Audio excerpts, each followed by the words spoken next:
स्वागत है आपका मेरी यूट्यूब चैनल सच बातों के सफ़र पर। आज मैं सुनाने जा रही हूँ अपनी दूसरी कहानी, एक हसीना थी। ये इस कहानी का 5वां अध्याय है। मुंबई के जंगल में दोपहर के 3 बज रहे होते हैं। प्रोफेसर रेहान और मैत्री दोनों ही टेंट के पास पहुँच जाते हैं। दोनों के टेंट के पास पहुँच जाने पर रूबी मैत्री से पूछने लगती है, मैत्री तुम कहाँ चली गई थी? हम कब से तुम्हें ढूंढ रहे थे। तभी अचानक प्रोफेसर रेहान रूबी की बात को बीच में रोकते हुए रूबी से कहते हैं, जो भी जानना होगा वो बाद में आप मैत्री से पूछ लीजिएगा। पहले आज मैं सभी को कुछ बताने जा रहा हूँ। मैं आप सबसे कहना चाहता हूँ कि ये ट्रिप यहीं इसी वक्त ख़त्म होता है और आप सभी लोग अपना अपना सामान पैक कर यहाँ से निकलने के लिए रेडी हों। इसके अलावा अब यहाँ कोई कुछ नहीं पूछेगा। प्रोफेसर रेहान की बात सुनकर सभी रेडी होकर प्रोफेसर रेहान के साथ बस में बैठकर अपने अपने घर के लिए निकल जाते हैं। बस पूरी भर जाती है, इसलिए मैत्री को बैठने के लिए कहीं जगह नहीं मिल रही होती है। तभी प्रोफेसर रेहान मैत्री को यूँ खड़ा होकर बस में जाते हुए देखकर कहते हैं, मैत्री तुम मेरी बगल वाली सीट पर बैठ सकती हो, वैसे भी ये खाली ही है, तुम चाहो तो बैठ सकती हो। तभी मैत्री प्रोफेसर रेहान को थैंक यू कहकर प्रोफेसर रेहान के बगल में बैठ जाती है। सफ़र थोड़ा लंबा होता है, इसलिए मैत्री को नींद आ जाती है और मैत्री प्रोफेसर रेहान के कंधों पर सर रखकर सो जाती। फिर एक एक कर सभी लोगों का घर आ जाता है और सभी लोग एक एक कर बस से उतर के अपने घर पहुंच जाते हैं। फिर कुछ घंटों बाद मैत्री का भी घर आ जाता है। तभी प्रोफेसर रेहान मैत्री को जगाते हैं और उससे कहते हैं, मैत्री तुम्हारा घर आ गया है। अभी मैत्री प्रोफेसर रेहान से कहती है, क्या घर आ गया? मेरी तो आँख ही लग गई थी, इसलिए मुझे पता ही नहीं चला कि कब घर आ गया। ठीक है सर, अब मैं चलती हूँ। फिर मैत्री अपने घर चली जाती है और प्रोफेसर रेहान भी बस से अपने घर चले जाते हैं। मैत्री अपने घर पहुँचते ही रूही को फ़ोन करती है। मैत्री रूही को फ़ोन करते ही रूही से कहती है, रूही अब तेरी तबीयत कैसी है? तभी रूही मैत्री से कहती है, हाँ मैं ठीक हूँ, क्या तुम ट्रिप से वापस आ गई? मैत्री रूही से कहती है, हाँ मैं ट्रिप से वापस आ गई और अब मैं 2 दिन तक कहीं नहीं जाऊँगी, मैं अब थोड़ा आराम करूँगी। तभी रूही मैत्री से कहती है, हाँ ठीक है, अब तू आराम कर ले, मैं बाद में बात करती हूँ। फिर रूही कॉल कट कर देती है। रूही कॉल कट करने के बाद अपना सामान पैक कर आहान के घर से निकलकर अपने घर चली जाती है। रूही अपने घर में आ जाती है। के जाने के 2 घंटे बाद आहान अपने म्यूज़िक स्टूडियो से निकलकर घर पर आता है। आहान घर पर आने के बाद गेस्ट रूम में जाकर देखता है तो रूही वहाँ नहीं होती है। रूही को गेस्ट रूम में ना देखकर आहान अपनी माँ आनंदी मल्होत्रा से पूछता है, माँ रूही कहाँ है? वो कहीं दिख नहीं रही है। तभी आहान की माँ आनंदी मल्होत्रा आहान से कहती हैं, आहान रूही तो अब से 2 घंटे पहले ही अपने घर चली गई। ये सुन आहान सैड वॉइस में कहता है, अच्छा। इतना कहकर आहान अपने रूम में चला जाता है। रात बहुत हो चुकी होती है तो आहान सो जाता है। अगली सुबह आहान उठकर जल्दी से फ्रेश होकर किचन में ब्रेकफास्ट बनाने लगता है। आहान किचन में ब्रेकफास्ट बनाते हुए सोचने लगता है कि रूही मुझसे बिना मिले ही चली गई। आहान ये सब कुछ सोच ही रहा होता है कि तभी उसे अपने सामने बैठी हुई रूही दिखती है। आहान रूही को अपने पास बैठा हुआ देखकर खुश होते हुए रूही से पूछता है, रूही आप आ गई? आप तो चली गई थी ना, तो फिर? तभी रूही आहान की आंखों में आंखें डालकर आहान को देखते हुए आहान से कहती है, आप यहाँ हैं तो मैं कहाँ जाऊँगी? आप ही तो मेरी जन्नत है और आपसे हमें बेहद प्यार है। तभी आहान घबराते हुए और शर्माते हुए रूही से कहता है, रूही जी ये आप क्या कह रही हैं? आप ज़रूर फिर से मजाक कर रही हैं ना? आहान ये सब कुछ बोलता ही रहता है कि तभी किचन से गुजरती हुई आहान की माँ आनंदी मल्होत्रा आहान से कहती हैं, आहान तू किससे बात कर रहा है? तभी आहान अपनी माँ आनंदी मल्होत्रा से कहता है, माँ रूही से बात कर रहा हूँ। तभी आहान की माँ आनंदी मल्होत्रा आहान से कहती हैं, आहान किसकी बात कर रहा है? यहाँ पर तो कोई नहीं है। मेरे ख्याल से तू अभी भी नींद में है। तू जा जाकर अपनी नींद पूरी कर ले, मैं नाश्ता बना देती हूँ। फिर अहान की माँ आनंदी मल्होत्रा किचन में जाकर नाश्ता बनाने लगती हैं। तभी अहान अपनी माँ की बात सुनकर अपने सामने देखता है तो वहाँ कोई नहीं होता। ये देखकर अहान वहाँ से चला जाता है। अहान किचन से बाहर आकर अपने मन में सोचता है, शायद मुझे थोड़ा स्ट्रेस हो गया है, कहीं ड्राइव पर चला जाता हूँ, शायद स्ट्रेस दूर हो जाए। इतना सोचकर अहान घर से बाहर निकलकर अपनी कार में बैठ जाता है। अहान जैसे ही अपनी कार में बैठकर सीट बेल्ट बांधता है कि तभी उसकी नज़र अपने कार की बगल वाली सीट पर पड़ती है।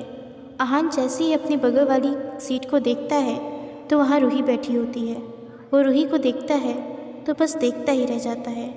अहान रूही की निगाहों में इस कदर खो जाता है कि वो भूल ही जाता है कि उसे कहीं जाना भी था।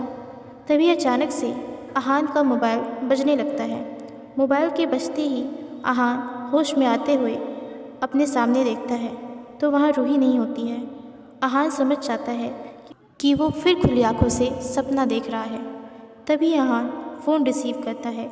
अहान फ़ोन रिसीव कर मैत्री से कहता है, क्या हुआ मैत्री, तुम ठीक तो हो ना, इस वक्त फ़ोन किया? तभी मैत्री अहान से कहती है, अब क्या मुझे अपने भाई से बात करने के लिए पूछना पड़ेगा? तभी अहान मैत्री से कहता है, नहीं मैत्री, तुम कहीं भी कभी भी मुझे फ़ोन कर सकती हो, मुझे कोई प्रॉब्लम नहीं है। अब ये सब छोड़ो, तुम अपना बताओ। तभी मैत्री अहान से कहती है, अरे भाई पूछो मत, मैं इतनी परेशान हूँ कि क्या कहूँ। तभी अहान मैत्री से पूछता है, क्या हुआ, क्यों परेशान हो? तभी मैत्री अहान से कहती है, वो आज से 5 दिन बाद मेरे पापा का जन्मदिन है और मैं उनके लिए केक बनाना चाहती हूँ, लेकिन मुझे तो केक बनाने नहीं आता, अब मैं क्या करूँ? तभी अहान मैत्री से कहता है, बस इतनी सी बात, तुम्हें केक बनाना मैं सिखा दूँगा। तभी मैत्री अहान से कहती है, थैंक यू सो मच भाई। वैसे आप बताइए, आप कैसे हैं? आप जब फ़ोन उठाए थे तो थोड़ा परेशान लग रहे थे, क्या बात है? तभी अहान मैत्री से कहता है, क्या बताऊँ मैत्री, तू मेरी बातों पर विश्वास नहीं करेगी। पता है मुझे हर जगह बस रूही दिख रही है, किचन में, कार में, हर जगह बस वही दिखाई दे रही है। तभी मैत्री हंसते हुए अहान से कहती है, क्या भाई, आपको इतना भी नहीं पता कि ये प्यार का एहसास है जो धीरे धीरे आपके दिल में हो रहा है, जिसकी वजह से आपको हर जगह रूही दिखाई दे रही है। तभी अहान चौंकते हुए मैत्री से कहता है, क्या प्यार? मुझे रूही से प्यार हो गया है, लेकिन अब मैं क्या करूं? मेरे पास तो उसका नंबर भी नहीं है, उसका घर कहाँ है मुझे ये भी नहीं पता है। तभी मैत्री अहान से कहती है, भाई आप फ़िक्र मत कीजिए, मैं आपको रूही का नंबर और पता भेज दूँगी, आप बस अपनी इजहार मोहब्बत की तैयारी कीजिए। अच्छा अहान भाई, मैं अब फ़ोन रखती हूँ, शायद मुझे पापा बुला रहे हैं। तभी अहान मैत्री से कहता है, ठीक है, अपना ख्याल रखना, बाद में बात करते हैं। इतना कहकर अहान कॉल कट कर देता है। अहान कॉल कट करने के बाद खुद से बातें करते हुए कहता है, बिन तेरे हर खुशी अधूरी है, कुछ बातें तुझसे करनी मुझे पूरी है। ऐसे ही 2 दिन बीत जाते हैं। 2 दिन बाद सुबह 10 बजे मैत्री कॉलेज के गार्डन में बाहर बेंच पर बैठकर अपनी दोस्त रूबी से बात करते हुए कहती है, यार रूबी, आज पता नहीं क्यों प्रोफेसर रेहान कहीं नज़र नहीं आ रहे। तभी रूबी मैत्री से कहती है, तुझे नहीं पता, तू तो 2 दिन से आ नहीं रही थी। अरे अभी परसों की बात है, प्रोफेसर रेहान हम सभी बच्चों को पढ़ा रहे थे कि तभी अचानक से प्रोफेसर रेहान को पढ़ाते पढ़ाते चक्कर आ गया और वो वहीं ज़मीन पर बेहोश हो गए। वो तो जब वीसी आए और उन्होंने डॉक्टर को बुलाया तब जाकर हमें पता चला कि प्रोफेसर रेहान का बीपी लो हो गया है और उन्हें बहुत तेज़ बुखार भी है। प्रोफेसर रेहान को सर्दी जुकाम खांसी और इतना तेज़ बुखार था, तब भी वो छुट्टी लेने को मान नहीं रहे थे। वो तो जब वीसी कहे कि सर आपकी तबीयत बहुत ख़राब है, आपको घर जाना चाहिए, तब जाकर प्रोफेसर रेहान ने बात मानी और घर चले गए। अब पता नहीं उनकी तबीयत कैसी है। देखो आज तो सर आए भी नहीं हैं। आज हम लोग को हिस्ट्री विनीता मैम पढ़ाने वाली हैं। लो, बात करते करते क्लास का टाइम हो गया, चल क्लास में चलते हैं। मैत्री और रूबी दोनों क्लास में चली जाती हैं। मैत्री क्लास में तो चली जाती है, लेकिन उसका मन स्टडी में नहीं लग रहा होता है। मैत्री का मन सिर्फ प्रोफेसर रेहान में लगा होता है कि उनकी तबीयत ठीक होगी कि नहीं। फिर क्लास ख़त्म हो जाती है। क्लास ख़त्म होने के बाद सभी बच्चे अपने अपने घर चले जाते हैं, लेकिन मैत्री का मन प्रोफेसर रेहान की तबीयत में लगा होता है।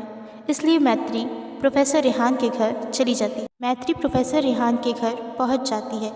मैत्री प्रोफेसर रेहान के घर जैसे ही पहुंचती है तो मैत्री देखती है कि प्रोफेसर रेहान के घर के बाहर गार्डन में चेयर पर बैठकर एक बूढ़ी औरत धूप खा रही है। उस औरत को देखकर मैत्री को पता चल जाता है कि ये ज़रूर प्रोफेसर रेहान की माँ है। चेयर पर बैठी वो औरत कोई और नहीं बल्कि प्रोफेसर रेहान की माँ सावित्री मिश्रा हैं, जो एक साधारण इंसान है। सावित्री मिश्रा जी की उम्र 52 साल है, जिसने हमेशा प्रोफेसर रेहान को ये सिखाया है कि जब आप किसी स्त्री को सम्मान देते हैं तो दूसरे से आपको और अधिक सम्मान मिलता है। तभी मैत्री प्रोफेसर रेहान की माँ सावित्री मिश्रा के पास जाकर पैर छूते हुए कहती है, नमस्ते आंटी। तभी प्रोफेसर रेहान की माँ सावित्री मिश्रा मैत्री से कहती हैं, हमेशा खुश रहो। लेकिन तुम हो कौन? तभी मैत्री प्रोफेसर रेहान की माँ सावित्री मिश्रा से कहती है, आंटी मैं मैत्री हूँ, प्रोफेसर रेहान सर की स्टूडेंट। मेरी दोस्त कह रही थी कि सर की तबीयत ख़राब है, इसलिए मैं सर से मिलने आई थी। आंटी क्या मैं उनसे मिल सकती हूँ? तभी प्रोफेसर रेहान की माँ सावित्री मिश्रा मैत्री से कहती हैं, मैत्री अब तुम ही अपने सर को समझाओ। कब से सुबह से अपने कमरे में बैठकर किताबों के बीच कॉलेज के कामों में लगे हुए हैं। इतनी तबीयत ख़राब है तब भी आराम नहीं कर रहा। वो ऊपर वाले कमरे में है, तुम जाकर मिल लो। फिर मैत्री प्रोफेसर रेहान के कमरे में चली जाती है। मैत्री प्रोफेसर रेहान के कमरे में जाती है तो वो देखती है कि प्रोफेसर रेहान टेबल के सामने चेयर पर बैठकर खांसते हुए अपने हाथों से पेन पकड़कर कॉपी पर कुछ लिख रहे हैं। तभी मैत्री प्रोफेसर रेहान की टेबल के सामने खड़े होकर प्रोफेसर रेहान से कहती है, रेहान सर आपकी तबीयत जब इतनी ख़राब है तो आप काम क्यों कर रहे हैं? आपको आराम करना चाहिए। कहीं आपकी तबीयत और ज़्यादा बिगड़ गई तो आप क्या करेंगे? तभी प्रोफेसर रेहान अपनी चेयर से उठकर मैत्री के सामने खड़े होकर कहते हैं, मैत्री आप यहाँ मेरे घर पर क्या कर रही हैं? इस वक्त आपको अपने घर पर होना चाहिए, आपके पापा परेशान हो रहे होंगे। तभी मैत्री प्रोफेसर रेहान से कहती है, रेहान सर आप क्या लगातार बिना ब्रेक लिए बोलते जा रहे हैं? अब आप शांत रहिए और मेरी बात ध्यान से सुनिए। फिर मैत्री रेहान को चेयर पर बैठाकर और खुद भी बगल वाली चेयर पर बैठकर प्रोफेसर रेहान से कहती है, सर ये आप खाना जो देख रहे हैं सामने, इसे आपको तुरंत ही खाना है। फिर मैत्री प्रोफेसर रेहान को खाना खिलाते हुए कहती है, सर अगर आप खाना नहीं खाएंगे, अपना ध्यान नहीं रखेंगे तो आप कैसे अपनी माँ का ध्यान रखेंगे? आप जान रहे हैं आपकी तबीयत से कितना ज़्यादा आपकी माँ परेशान है।